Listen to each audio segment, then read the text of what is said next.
వస్తానంటే వట్టి చేతులతో వస్తానమ్మో నన్ను పెళ్లి చేసుకుంటానంటే నా బాధలు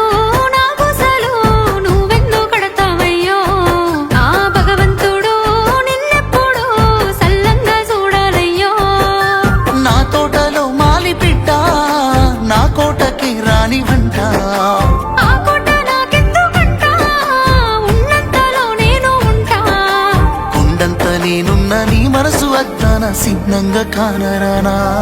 ఆ మామిడాకుల మీద ఆనా పచ్చ తోరణాలైతాయజా ఆ వరి పైరు మీద నానా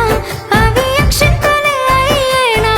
ఆ పత్తి పంటల మీద ఆనా పట్టు సీరలై వస్తాయజానా